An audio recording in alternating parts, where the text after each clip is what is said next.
Sa mga kalods na mga hindi pa nakasubscribe, pa-subscribe na lang po, palambing na lang.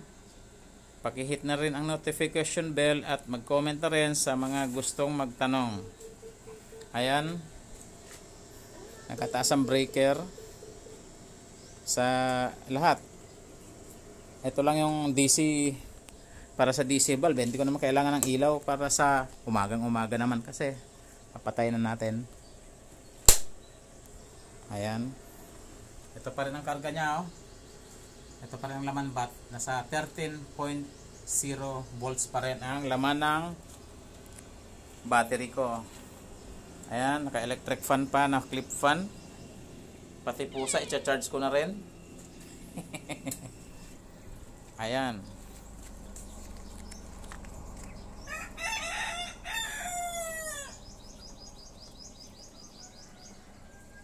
Tapos na mag dryer si mother. Ayan.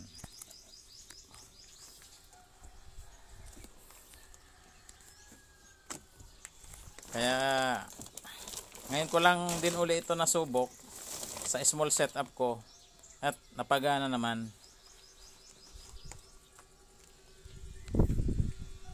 Okay, 75 Ah battery, lead acid gel type, pero 75 Ah lang yan, pero gana pati dryer ng washing machine. Kasi kung magagawin ko itong 100 Ah, isa pang 25 Ah para kompleto na siya. So pwede na ako talagang mag-washing. Ayan, dryer lang muna ginamit ko.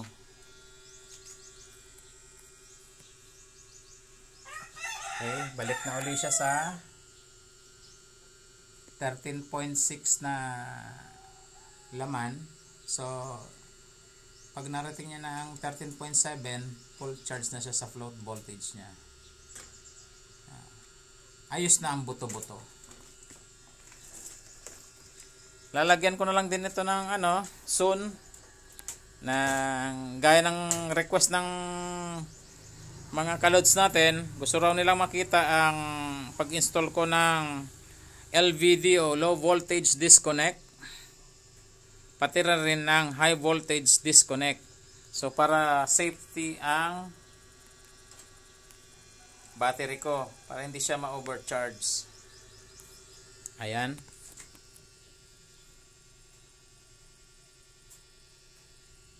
Dahil si mother ko na lang, halimbawa may trabaho, siya na lang yung linaw. Kitang-kita ba? Ayan, 13.5. Puno na siya. Nasa katirikan ng araw, oh.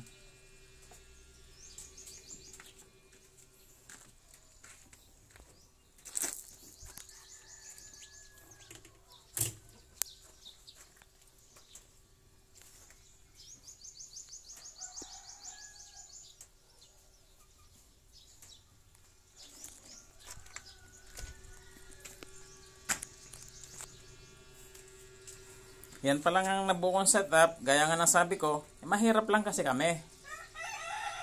'Di ba? Siyempre, may kasabihan na pag maiksi pa ang kumot, magtiis mamaluktot.